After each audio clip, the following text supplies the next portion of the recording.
અત્યારે આપણને ક્યારેક એવા રોગ થઈ જાય છે, એવા રોગો આપણને થઈ જતા હોય છે કે જેની સારવાર બહુ અઘરી પડી જતી છે. એટલે કે કહેવાનો મતલબ એટલો છે કે ઘણી વખત આપણે ડૉક્ટરો બદલતા રહીએ, દવા ગળી ચાલુ ને ચાલુ રહે છે, તો બી આપણને એટલું જોઈએ એટલો આરામ નહીં મળતો. ઘણા રોગો એવા હોય છે, જેમ કે પાચન તંત્રને લગતા ઘણા લોકોને રોગો થઈ જાય છે, ગેસ, એસિડિટી. એમાં પણ ઘણી વખત શું દવા ગોળી ચાલુ ને ચાલુ રહે છે, તોય જોઈએ એવો ફાયદો દેખાતો નથી. ઘણી વખત સાંધાના દુખાવા, ડાયાબિટીસ, બ્લડ પ્રેશર એવા અમુક રોગો હોય છે કે જ્યાં તમારે લાઈફ ટાઈમ સુધી મેડિસિન ચાલુ રાખવી પડતી હોય છે.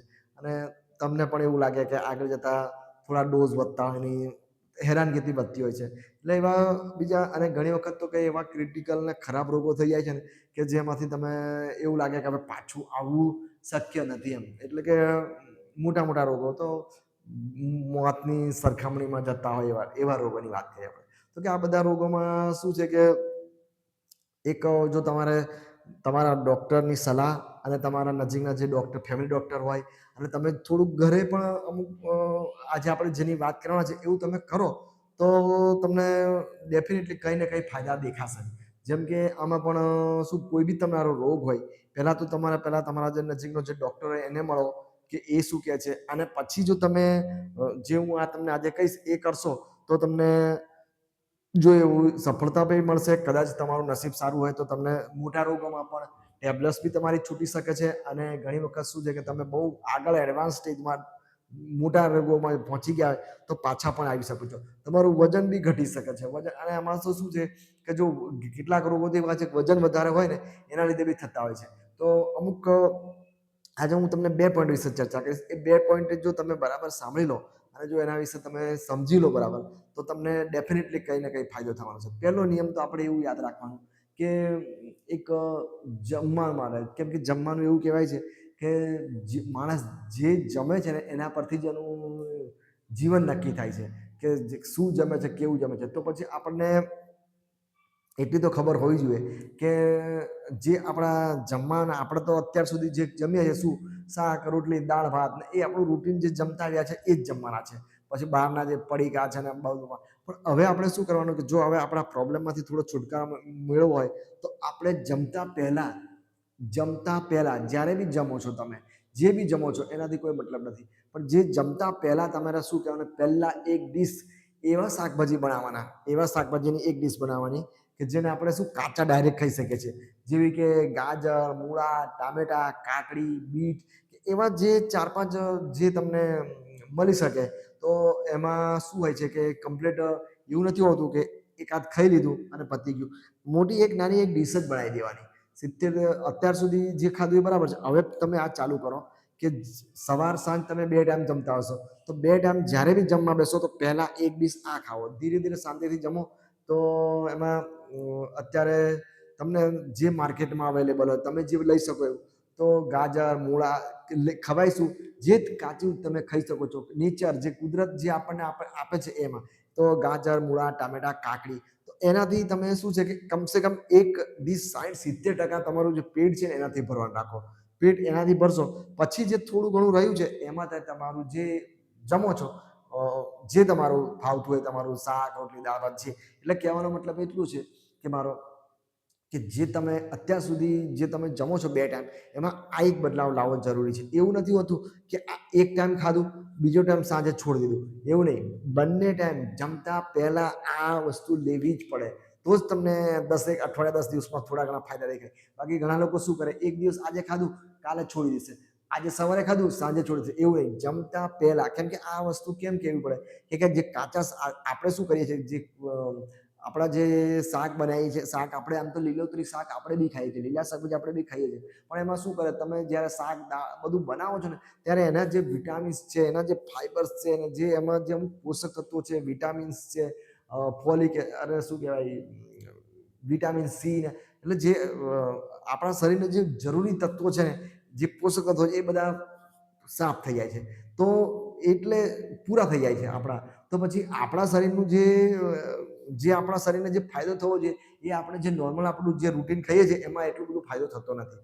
તો જો 2 ટાઈમ તમે આ વસ્તુ લેવાની ચાલુ કરો 2 ટાઈમ જમતા પહેલા અને જે તમારું તો જમતા પહેલા લેવાનું ચાલુ કરશો તો તમારા શરીરમાં શું છે સારા એવા પોષક તત્વો આવી જશે, સારા એવા વિટામિન્સ આવી જશે અને અમુક ફાઈબર્સ બી આવી જશે. હવે આ બધું જે મળે, ફાઈબર્સ મળે તો તમારું પાચન તંત્ર સુધરી જાય, વિટામિન્સ મળે તો તમને અમુક બેલેન્સ શરીરમાં મળે, અને અમુક એન્ટીઓક્સિડન્ટ્સ મળે. એટલે એ શું, અમુક તમારા ઓર્ગન્સ જે બગડતા હોય, મોટા મોટા જે અમુક જે ઓર્ગન્સ બગડતા હોય એમાં એન્ટીઓક્સિડન્ટ્સ જરૂરી હોય છે. તો એ બધું શું તમને કુદરતી રીતે મળવાનું ચાલુ થઈ જાય. તો પણ એની જરૂરિયાત છે કેટલી, કે તમે જો 2 ટાઈમ એક ડીશ ખાવો તો પછી એવું નથી કે વેટ નહીં ઉતારવાની, કે થોડું લીધું, એક આ ટામેટો લીધું અને સાંજે એવું નહીં, પૂરેપૂરી એક ડીશ પહેલા. એટલે કહેવાનો મતલબ મારો એટલો છે કે તમે જે જમો છો 2 ટાઈમ, એમાં એક ડીશ પહેલા ગાજર, મૂળા, ટામેટા, કાકડી, જે કાચું જે ખવાય એનાથી પહેલા ભરો પેટ. તો શું છે કે, અને સાંજે બી સાંજનું જે આપણે જમીએ છીએ એમાં બી પહેલા આ એક ડીશ બનાવો, તો એના દેખીતા ફાયદા તમને દેખાશે જ અઠવાડિયા 10 દિવસ. હવે બીજો એક ફાયદો કહું, તો આ જ રીતે જો તમે કરો તો તમારે શું, એક તો તમારું જે પેલું મેન ભોજન છે તમારું, એ તમારું ઓછું થઈ જાય, ડેફિનેટલી ઓછું થઈ જવાનું છે. એટલે આપણે શાક, રોટલી, દાળ, ભાત એ બધું ઓછું થઈ જાય. તો એના ફાયદા શું થશે, તો કે એક તો આપણા શરીરને થોડો એવો ટાઈમ મળશે, કેમ કે આપણે જે આ વસ્તુને પચાવવામાં એટલો બધો ટાઈમ જતો નથી, પણ જે આપણે પેલું જે જમીએ છીએ, શાક, રોટલી, દાળ, ભાત, એને પચાવવામાં ટાઈમ છે. એટલે આપણું શરીર એમાં વ્યસ્ત રહે છે બધા કામો કરવામાં. કેમ કે જે મેન કામ છે શરીરના જે કોષો, દરેક કોષોને એ જે પાચન કરવામાં જ 10 થી 12 કલાક થઈ જાય. આજે તમે સાંજે ફૂલ ખાધું તો એને પચાવવામાં 12 કલાક ગયા, સવારે ફૂલ ખાધું તો એને પચાવવામાં 10 થી 12 કલાક ગયા. તો તમને તમારા શરીરને ટાઈમ જ નથી મળતો. તમે જે કહીએ છીએ આપણે કે આપણું શરીર શું છે કે નથી ભોજન પચાવી શકતું, કે નથી આપણા શરીરના કોઈ અંગો છે એને રિપેર કરી શકતું, તો નથી આપણા શરીરમાં કોઈ ખરાબ એવા તત્વો ઘૂસી ગયા નથી એને કાઢવામાં મદદરૂપ થઈ શકતું. એટલે કે આપણા શરીરને આપણે ટાઈમ જ નથી આપતા. બસ આપણે આપણું જે રૂટીન જે ખાવાનું ખાઈએ છીએ એને પચાવવામાં જ આપણું શરીર આખો દિવસ 10 કલાક સાંજે અને 10 કલાક સવારે, તો પછી આપણા શરીરને ટાઈમ જ નથી મળતો પચાવવામાં. તો એટલે પચાવવામાં જ સમય જાય, તો પછી બીજા બધા કામો કરવામાં એને ટાઈમ ઓછો મળે. તો એ રીતે આપણું શરીર શું છે, આ રોગો સામે લડવામાં હારી જાય. જે મોટા મોટા, જે કદાચ તમારું જો કોઈ ઓર્ગન બગડ્યું હોય, કોઈ એવું ગમે તે ઓર્ગન, હાર્ટ છે, લીવર છે, કિડની છે, એમાં બગડ્યું હોય તો એને રિપેર કરવાનો ટાઈમ જ ના આપી શકો ને. એમાં રિપેર તમે કઈ રીતે આપી શકો? ધારો કે તમે એક તો તમે આ શું છે એન્ટીઓક્સિડન્ટ્સ, કે આ જે લીલોતરી આવતા જે સલાડ ખાવા એમાં એન્ટીઓક્સિડન્ટ્સ ફૂલ હોય, વિટામિન્સ ફૂલ હોય, તો એ વસ્તુ અંદર જઈને સેટ થાય અને આપણા જે બગડેલા ઓર્ગનને રિપેર કરવા મદદ ક્યારે કરે, કે તમે એક તો લો પૂરી માત્રામાં અને એને પૂરતો સમય આલો, એને કામ કરવા માટે બી સમય આપવો જોઈએ. તો આ રીતે, એટલે એક ફાયદો આ રીતે આપણો કોઈ બી મોટા રોગોમાં, આપણું કોઈ મોટું અંગ બગડતું હોય, કે આપણા કોઈ શરીરમાં કોઈ મોટો એવો રોગ આવી ગયો હોય, અને અથવા મોટા જે આપણા ડાયાબિટીસ કે બ્લડ પ્રેશર હોય એમાંથી આપણે રિવર્સ જવું હોય, તો શું છે કે એ બધામાં, કાં તો પછી આપણા પાચન તંત્રમાં કોઈ તકલીફ, ગેસ, એસિડિટી હોય, એટલે કોઈ બી રોગોમાં તમે એક વખત સ્ટાર્ટ કરો આ રીતે, કે મારો કહેવાનો મતલબ છે કે થોડું જમવાનું 60-70% આનાથી પેટ ભરો, જે કાચા ગાજર, મૂળા, ટામેટા, કાકડી અત્યાર સુધી, અને જે પેલું જે 20-30% જ આપણું આ જમવાનું નોર્મલ ખાઓ, તો 2 ટાઈમ તમે જો આ રીતે જમવાનું ચાલુ કરો, આ રીતે જીવનશૈલીમાં થોડો બદલાવ લાવો, તો તમારો ડેફિનેટલી 10 દિવસમાં જ તમને ફરક દેખાય. હવે અત્યાર સુધી જે તમે આટલી મોટી હેરાનગતિ થઈ ગઈ છે, તમારું અંગ બગડી ગયું છે, તમને આમ લાગતું કે દવા ગોળી ઇન્જેક્શન વગર ચાલે એવું નથી, પછી તો તમારે ટ્રાય કરવો જ જોઈએ. અને આ સલાડ ખાવાથી તો એટલા બધા કોઈ નુકસાન તો થતા જ નથી, અને આપણું થોડું ઘણું થોડું અનાજ ઓછું કરવામાં, કદાચ વજન વધારે હોય તો બી તમને ફાયદો થાય. અને તમને શું છે કે છતાં બી હું તો કહું, એક વખત તમે કોઈ બી તમારા રિપોર્ટ્સ, તમારું શું કહેવાય, જે તમારા રોગની ફાઇલ, એ તમારા નજીકના કોઈ ફેમિલી ડૉક્ટરને બતાવીને કહો કે ભાઈ હું આવું ચાલુ કરું છું, તો શું, તો એ એક વખત તમારું ચેક કરી લે. તમારું તો ઘણી વખત શું, કદાચ લોહી બહુ ઓછું હોય તો એકદમ ખાવાનું ઓછું પડું. એટલે કહેવાનો મતલબ છે એક વખત તમે ડાયરેક્ટ ચાલુ કરો એના કરતાં તમારે એક ડૉક્ટરને મળીને, નજીકના ડૉક્ટરને મળીને જો ચાલુ કરો, અને તમે એકદમ નોર્મલ વ્યક્તિ હોય, વજન ઘટાડવા માટે તો કોઈ વાંધો નથી, ડાયાબિટીસ કે બ્લડ પ્રેશરની શરૂઆતના સ્ટેજમાં હોય તો તમે આ ડાયરેક્ટ કરી શકો છો. વજન વધારે હોય તો તમે ડાયરેક્ટ કરી શકો છો. અમુક ગેસ, એસિડિટી ને અમુક નાના રોગોમાં તમે ડાયરેક્ટ કરી શકો છો. પણ કદાચ કોઈ મોટા રોગો હોય તો તમે એક વખત તમારા ડૉક્ટરને મળીને ચાલુ કરો તો વધારે સારું. બીજું એક તો આ બી તમે ઘરે જ કરી શકો છો. તો આ રીતે તમે તમારા ઘરમાં ઘણા રોગો રોકી શકો છો તમારા શરીર માટે. બીજું એક એવું છે કે તમે હવે આ વસ્તુ એવી છે કે જે તમે માનવા તૈયાર નથી, પણ જો તમે માનો તો બી તમારે, કેમ કે શું છે કે આપણા બધા શરીરમાં અમુક એવા હોર્મોન્સ ઉત્પન્ન થાય છે કે જે આપણને અમુક આપણા રોગ પ્રતિકારક શક્તિ વધારે અને આપણા શરીરમાં આપણને અમુક રોગો સામે બચાવે, અમુક સારા હોર્મોન્સ બી ઉત્પન્ન થાય કે જેના લીધે શું આપણા શરીરમાં અમુક અંગો બગડતા હોય તો રિપેર જ બી થઈ જાય. એટલે કે એ શક્તિ કેવી રીતે વિધાય, એ શક્તિ આપણા શરીરમાં આપણા માઇન્ડ વડે સુધરે. આપણે માઇન્ડ શાંત રાખીએ, મગજ શાંત રાખીએ અને મગજને બેલેન્સ સારું રહે મગજમાં. હવે એને કહેવાય આપણે માનસિક શાંતિ. માનસિક શાંતિ જો તમને મળવાની ચાલુ થાય, માનસિક શાંતિ તમને સારી રીતે મળે ને, તો તમારા શરીરમાં ઘણા એવા સ્ત્રાવો ઉત્પન્ન થાય, હોર્મોન્સ ઉત્પન્ન થાય કે જેના લીધે તમારા શરીરમાં તમને ઘણા રોગો સામે રક્ષણ મળી જાય, તમને ઘણા રોગો સામે લડવાની શક્તિ મળી જાય. અને તમે આમ માનસિક અશાંતિમાં જીવન જીવો તો તમને ઘણા એવા અમુક પ્રોબ્લેમ એના લીધે બી વધે. અને માનસિક અશાંતિ લીધે તો કોઈને શું નાના નાના કેન્સરની ગાંઠો થાય, પેટમાં બી ગાંઠો થાય, એવું અમારે તો એવું સાંભળવા મળે જ છે. હવે કોઈકને મોટા મોટા અંગ વધી જાય, એટલે કે કોઈકને કોઈ અંગમાં કોઈ વધારો થઈ જાય, પછી કોઈ એવા ખરાબ સેલ્સ વિકસી જાય. તો કહેવાનો મતલબ છે કે માનસિક શાંતિ આ જમાનામાં બહુ જરૂરી છે. કોઈ બી રોગની, જે ખરાબ રોગોની આપણે સારવાર કરવી હોય તો પેલી માનસિક શાંતિ. હવે માનસિક શાંતિ કેવી રીતે મળે, કેમ કે અત્યારના જમાનામાં શું કે માનસિક શાંતિ મળવી અશક્ય છે. કેમ કે અત્યારે શું આપણું લાઈફસ્ટાઈલ એવી છે કે ઉઠે ત્યાંથી આપણે કંઈ ને કંઈ ટેન્શન, ઉઠે ત્યાંથી પૈસાનું ટેન્શન હોય, કમાવાનું ટેન્શન હોય, બાળકોની ચિંતા, બાળકોના ભણાવવાના ખર્ચાને આ બધા, એટલે આપણને શું માનસિક શાંતિ ઓછી મળે. તો માનસિક શાંતિ તમને કેવી રીતે મળે, તો કે તમે પહેલા તો એવું નિયમ બનાવો. એક તો જમવાનો એક નિયમ બનાવી દો કે જમતા પહેલા થોડું સલાડ પહેલા લો અને પછી જમો. અને જમવાનું જે આપણું રૂટીન જે અત્યાર સુધી જમતા એ થોડું ઓછું કરો અને આ કાચા શાકભાજી થોડા વધારો.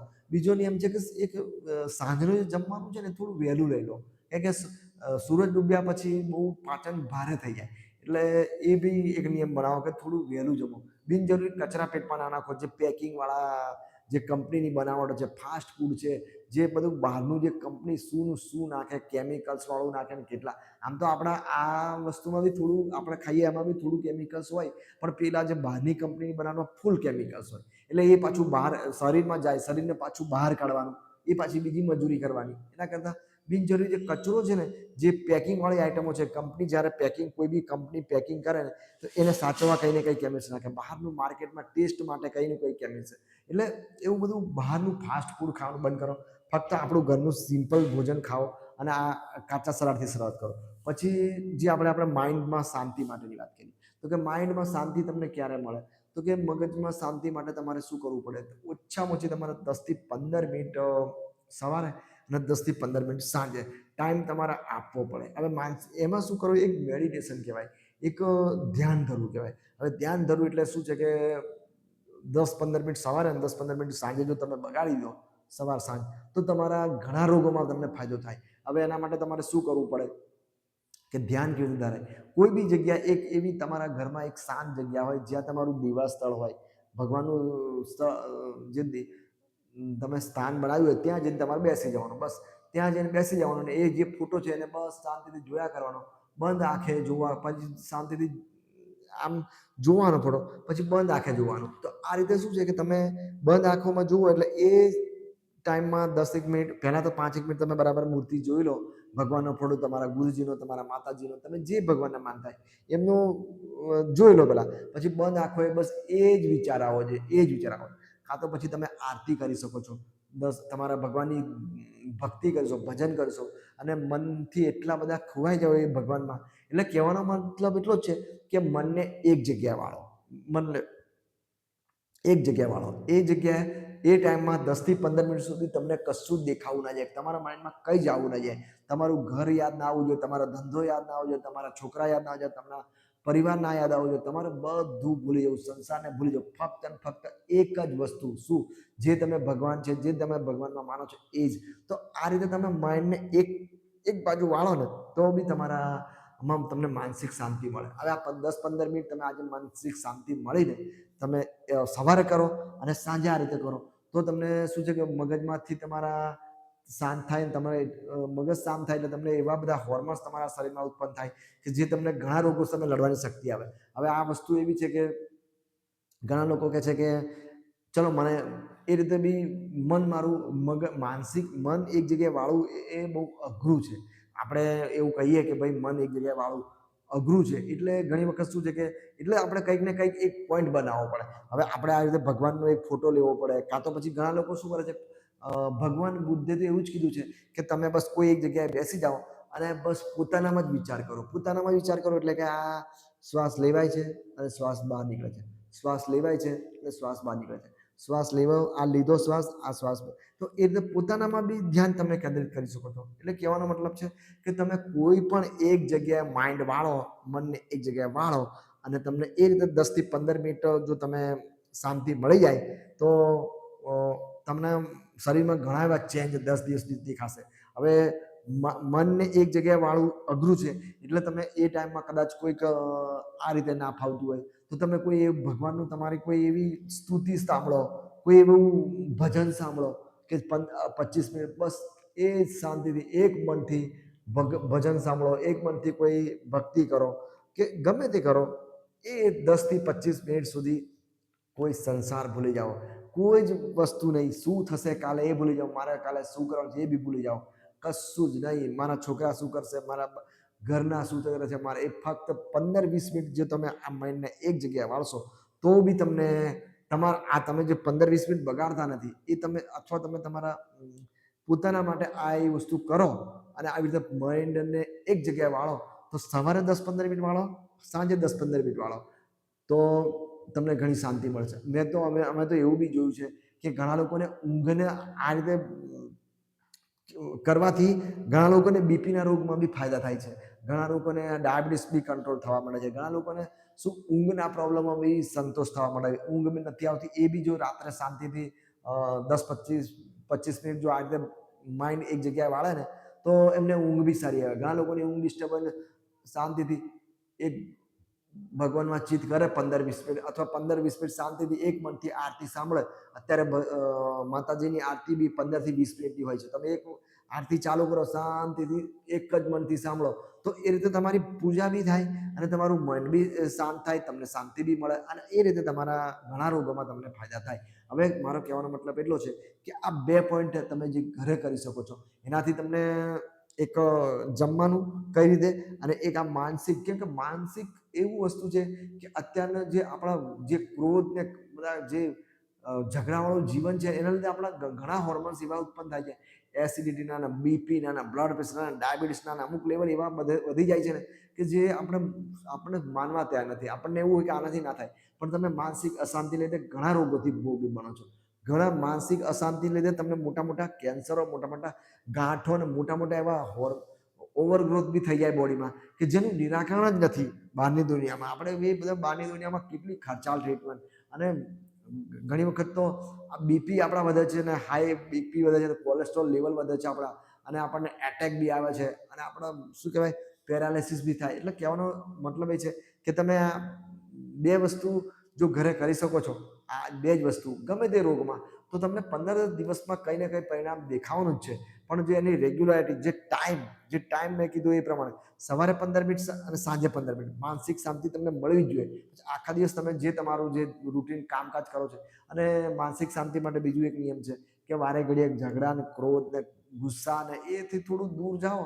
હવે અત્યાર સુધી જે જીવન જીવ્યું બરાબર છે, હવે આપણને આટલો રોગ આવી ગયો છે, હવે તો બધી ટેન્શન ને ચિંતા છોડો અને હવે બધા આવા શું કહેવાય ખોટા લમણાથી પાછા આવો અને આપણે માનસિક શાંતિ કઈ મળે, ઊંઘ પૂરતી લો તો તમને માનસિક શાંતિ મળે. પછી આ જમવામાં જે આ સલાડને આપણે ભૂલી જ જઈએ છીએ કે જે મેન કુદરત આપણને આપેલો જે કુદરતનો ખજાનો છે કે જેમાં આટલા બધા વિટામિન્સ છે, આટલા બધા એન્ટીઓક્સિડન્ટ છે, ફાઇબર્સ છે કે જે આપણને લડવા માંગે છે, એ જ વસ્તુ આપણે દવામાં શોધવા જઈએ.